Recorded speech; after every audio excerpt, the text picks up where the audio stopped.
رشتہ دیکھنے آیا ہے بیٹی کا. بیٹے کا باپ ہے تو سمجھتا ہے کہ شاید میں فرعون بن گیا ہوں. رشتہ دیکھنے آیا ہے. کہتا ہے سارا کچھ ٹھیک ہے, شرافت بھی ہے, نفاست بھی ہے, بچی کا قد چھوٹا ہے. تجھے خیال نہیں آتا, تو اللہ سے نہیں ڈرتا؟ تو انچی ٹیپ لے کے پھر رہا ہے, تجھے احساس ہی نہیں بیٹیاں کیا ہوتی ہیں, تجھے خبر ہی نہیں بیٹی کتنے بڑے درجے کا نام ہے. حضرت مالک بن دینار فرماتے ہیں میں توبہ کرنے سے پہلے بہت بڑا شرابی تھا. میری 2 سال کی بیٹی تھی, میں شراب پینے لگتا تھا تو میری شراب گرا دیتی تھی. کہتی ابا میں تجھے گناہ نہیں کرنے دوں گی. 2 سال کی بیٹی. فرماتے میری بد نصیبی دیکھو, میری بیٹی فوت ہو گئی. ایک رات میں خواب دیکھتا ہوں کہ دوزخ جنت کے فیصلے ہو رہے ہیں, قیامت قائم ہو گئی ہے. میرے لیے دوزخ کا حکم آ گیا. میرے پیچھے ایک بڑا سا اژدہا, بڑا سا سانپ بھاگنے لگا. فرماتے ہیں میں دوڑتا جا رہا ہوں, ایک بزرگ نظر آئے. میں نے کہا مجھے بچانا. کہنے لگے بیٹا میں کمزور ہوں, میں نہیں بچا سکتا. کہتے ہیں مجھے میرا اشارہ کیا, کہنے لگے پہاڑ کی طرف جا شاید تو بچ جائے. کہتے ہیں میں پہاڑ کی طرف جا رہا تھا تو وہاں سے بیٹی آ رہی تھی. میری بیٹی دوڑتی آئی, میری گود میں بیٹھی اور اژدہے سے کہنے لگی دفع ہو جا, تو میرے ابو کو نہیں جلا سکتا. کہتے ہیں وہ 2 سال کی بیٹی کی آواز سن کے وہ اژدہا بھاگ گیا. میری گود میں بیٹھ خواب دیکھ رہا, میری داڑھی سے کھیلنے لگی. کہنے لگی ابا میں تجھے منع کرتی ہوں نا, شراب نہ پیا کر. شراب. تو میں نے کہا بیٹے یہ کیا ہے سارا کچھ؟ کا ابا جی یہ تیرے برے عمل ہے جو اژدہا بن. تو بزرگ کون تھے؟ کہنے لگے بیٹے ابا جی وہ آپ کا نیک عمل ہے, پر وہ کمزور بڑا تھا, آپ کو بچا نہیں سکا. ابا جی بس کر دیں, بس کر دیں, اب آپ برے کام نہ کریں, آپ توبہ کر لیں. جو پچھلے گناہ ہو گئے میں اللہ کی بارگاہ میں سفارش کروں گی, رب آپ کے معاف کر دے گا. مالک بن دینار فرماتے ہیں میری آنکھ کھلی تو میں پکی توبہ کر گیا. بیٹیاں تو بخشوانے آئی ہیں دنیا میں, بخشوانے. اور یہاں لوگ فخر کرتے ہیں, فخر سے بتاتے ہیں, کہتے ہیں میرے بیٹے کے 15 رشتے ہیں, شاید مجھے قرآن اندازی کرنی پڑے. شرم کر, حیا کر.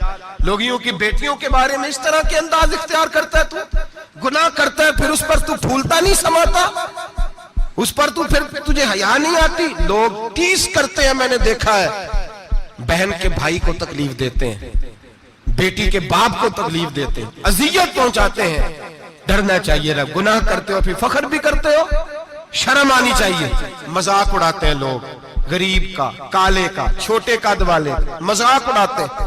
میرے رسول پاک سید عالم صلی اللہ علیہ وسلم کی حدیث ہے ابو داؤد شریف میں. حضور کے ایک صحابی جہاد پہ تھے, کہتے ہیں ایک جگہ پڑاؤ کیا, ایک صحابی سو رہے تھے, دوسرا آیا تو اس نے اس کے اوپر رسی پھینکی. وہ ڈر کے اٹھے, ہائے کیا ہو گیا, رسی پھینکی, ڈر کے اٹھے, انہوں نے سمجھا سانپ آ گیا ہے. فرماتے ہیں نبی پاک دیکھ رہے تھے, حضور قریب ہے, فرمایا خبردار مسلمان کو ڈرانا حرام ہے. حضور میں مذاق کر رہا تھا, فرمایا تو حرام فعل کر رہا تھا, خبردار یہ کام کیا تھا. میرے حبیب پاک علیہ السلام نے فرمایا جو دنیا میں لوگوں کا مذاق اڑاتا تھا, مذاق اڑاتا تھا, جس کا رنگ کالا ہے اس کا اللہ نے بنایا ہے, قد چھوٹا ہے تو اللہ نے بنایا ہے. اور یہ یاد رکھیں یہ سب سے زیادہ برے وہ لوگ نہیں جو برادری پہ فخر کرتے ہیں, جو برادری پہ فخر کرتے ہیں برے ہیں پر زیادہ نہیں. سن لو اور یاد رکھو, برا وہ ہے جو اپنی برادری کو چھوٹا سمجھتا ہے. تو نے اپنے آپ کو کیسا چھوٹا سمجھ لیا؟ تجھے پتا نہیں تو خدا کا بندہ ہے, محمد عربی کا نوکر ہے. کنتم خیر امتین, تو سب سے زیادہ شان والا ہے. برا وہ ہے جو اپنی برادری کو چھوٹا سمجھے, جو اونچا سمجھے وہ تو خیر برا ہے ہی. تو برا ہے جو اپنے آپ کو چھوٹا سمجھ رہا ہے. کیوں تو چھوٹا سمجھتا ہے؟ جب رب کریم نے بلانے میں فرق نہیں کیا, جب رسول اللہ نے نوازنے میں فرق نہیں کیا, جب جنت میں اللہ نے علیحدہ علیحدہ کیٹیگری نہیں بنائی کہ امیر یہاں, غریب ادھر, چودھری ادھر, چھوٹے, تو اپنے آپ کو چھوٹا کیوں سمجھتا ہے؟ ناز کیا کر اس بات کا کہ مجھے اللہ نے اپنے معبود کی غلامی عطا فرمائی ہے. تو زیادہ بڑا مجرم ہے اگر تو اپنے آپ کو چھوٹا جانتا ہے, زیادہ مجرم ہے. احساس کمتری والا زیادہ ظالم ہے, یہ یاد رکھ لیں اور سمجھیں میری بات کو اور غور کریں. مذاق کرتے ہیں لوگ, او فلانی برادری کا میرے سامنے بات کرے گا, فلانی برادری, اور پھر تکبر بھی کرتے ہیں. میرے نبی پاک علیہ السلام نے فرمایا قیامت کے دن ایک آدمی کے لیے جنت کا دروازہ کھولا جائے گا, وہ دوڑتا ہوا جنت کی طرف جائے گا. جب دروازے کے قریب پہنچے گا تو دروازہ بند کر دیا جائے گا. وہ پھر آئے گا, پھر کہا جائے گا آجا جنت میں, پھر دوڑے گا, پھر جنت کے قریب جائے گا, پھر وہ دروازہ بند ہو جائے گا، پھر مایوس ہو کے آئے گا، پھر کہا جائے گا واپس آ، کھل گیا دروازہ، کئی بار آئے گا، کئی بار جائے گا، روئے گا، تڑپے گا، پریشان ہوگا، فرشتے سے کہے گا یہ میرے ساتھ کیا ہو رہا ہے؟ تو وہ فرشتہ کہے گا وہی ہو رہا ہے جو دنیا میں تو اللہ کے بندوں کے ساتھ کرتا تھا، تو لوگوں کے مذاق اڑاتا تھا۔ جوان اس کو کہتے ہیں جو پھپتیاں زیادہ کسے، جھکتے زیادہ کرے، بوڑھوں کا مذاق اڑائے، بیماروں کا مذاق اڑائے، غریبوں کا مذاق اڑائے، کسی کے پھٹے کپڑے دیکھ کے پھپتی کسے، وہ سمجھدار ہے؟ یہ گناہ کرنا پھر اس پہ پھولنا بھی۔ میرے نبی کریم علیہ السلام نے فرمایا رب کریم کے فرشتے کہیں گے تو بندوں کے ساتھ ایسا کرتا تھا، آج تیرے ساتھ ایسا ہوگا۔ میرے نبی رحمت سید عالم علیہ السلام کے غلام، میرے بھائیوں بہت زیادہ نہیں کرتے لوگ آج مذاق؟ بڑا ظلم نہیں کرتے؟ تکلیف نہیں دیتے؟ میں نے بوڑھوں کو روتے دیکھا ہے، میں نے غریبوں کو روتے دیکھا ہے، میں نے مسکینوں کو روتے دیکھا ہے، بیماروں کو تڑپتے دیکھا ہے، میں نے دیکھا ہے لوگوں کو تکلیف میں، لوگوں کو دکھ میں دیکھ کے مذاق اڑاتے۔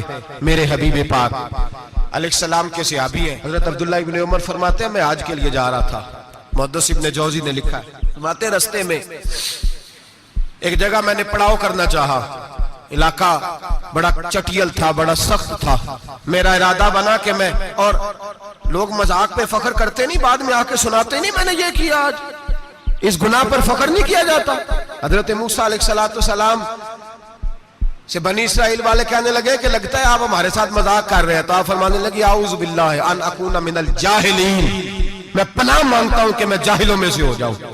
جاہل لوگ مذاق کرتے ہیں، اعوذ باللہ ان اکون من الجاہلین، پہلے سپارے میں کہا گیا جاہل ہے جو کسی کا مذاق اڑائے، جو کسی کے رنگ کا، قد کا، برادری کا، غربت کا مذاق اڑائے وہ جاہل ہے۔ یہ قرآن مجید نے کہا، میں نہیں کہہ رہا۔ حضرت سیدنا عبداللہ ابن عمر فرما رہے میں جا رہا تھا، رستے میں نے دیکھا کہ چٹیل میدان ہے، حج کے لیے جا رہا تھا، کوئی جگہ نہیں مل رہی تھی، ایک بوڑھی عورت کا مکان نظر آیا، اس کے پاس میں نے پڑاؤ کیا، ٹھہر گیا۔ بوڑھی نے اپنے بیٹے کو بھیجا، کہنے لگی کوئی نورانی چہرے والے بزرگ ہیں، کوئی پرہیزگار آدمی ہے، ان کو بلا لاؤ۔ اپنی ڈرائنگ روم میں بیٹھک میں سلا لیتے، کہتے مجھے وہ لے آئے، بیٹھک میں سلایا، آدھی رات کا وقت ہوا تو اچانک ایک آواز چلانے کی، جیسے کسی کو درے مارتا ہے وہ چلاتا، شنن ما شن مشکیزہ، کدھر ہے مشکیزہ، کہاں گیا مشکیزہ، لاؤ مشکیزہ، پھر کوئی مارتا ہے، پھر مشکیزہ، آئے مشکیزہ، کدھر گیا مشکیزہ، فرماتے ہیں کوئی روتا ہے، مشکیزہ مشکیزہ پکارتا ہے۔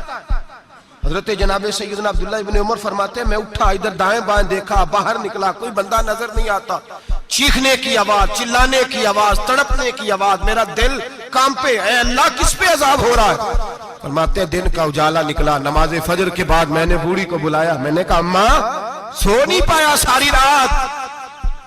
اماں کہنے لگی تجھے مشکیزے کی آواز آتی ہوگی، تجھے کسی کے مار کھانے کی آواز آتی ہوگی۔ میں نے کہا ہاں کیا ہوا؟ کہنے لگی تمہارے کمرے کے بالکل پیچھے میرے شوہر کی قبر ہے، وہ اپنی قبر سے مشکیزہ چلاتا ہے، ساری رات اس کو عذاب ہوتا ہے۔ بڑی دعائیں کراتی ہوں، تو بھی دعا کر، اسی لیے بلایا ہے، اللہ اس کی مشکل آسان کر دے، قبر کا عذاب اٹھ جائے۔ تو میں نے کہا اماں اس کی غلطی کیا ہے؟ کہنے لگی ایک پیاسا آدمی دوڑتا ہوا ہمارے گھر آیا، برسوں پرانی بات ہے، پتہ نہیں شیر پیچھے تھا، ڈاکو پیچھے تھے، کیا تھا، دوڑتا ہوا آیا، آ کے کہنے لگا ہائے پیاس، ہائے پیاس، ہائے پیاس، پانی مل جائے، پانی مل جائے، پانی دے دو۔ کہتے ہیں وہ آدمی مرنے کے قریب تھا، میرے شوہر نے مذاق کیا، کہنے لگا مشکیزے سے پی لے۔ وہ جب مشکیزے کے قریب گیا، مشکیزہ کھولا تو وہ خشک تھا، کہتے ہیں وہ لڑکھڑا کے گرا، اس کی موت ہو گئی۔ جب سے یہ مرا ہے اس کی قبر سے بھی مشکیزے کی آواز آتی ہے۔ سالوں بیت گئے، عرش کا مالک ناراض ہو گیا ہے کہ تو نے میرے مرتے ہوئے بندے سے بھی مذاق کیا، مرنے والے سے بھی تو مذاق کرتا رہا۔ فرمایا اب یہ مشکیزہ دعا کرو یہ بخشا جائے، دعا کرو اور چھوڑ دیں بھائی لوگوں کا مذاق اڑانا، نہ کسی کے حال پہ طنز کر، نہ کسی کے غم کا مذاق اڑا، وہ جسے چاہے جیسا نواز لے۔ یہ مزاج لطف رسول ہے. باپ منتیں کر رہا ہے کہ بارات آئی ہے بیٹی کی تو اللہ کرے روٹی پوری ہو جائے. رشتہ دار مذاق اڑا رہے ہیں, یہ کیا پکایا ہے, یہ کیا لائے ہو, یہ کیا رکھا ہے, انتظام کس طرح کا کیا ہے, بیٹھنے کا سلیقہ نہیں. بیٹیاں تو برابر ہوتی ہیں, بیٹیاں تو سب کی برابر ہوتی ہیں.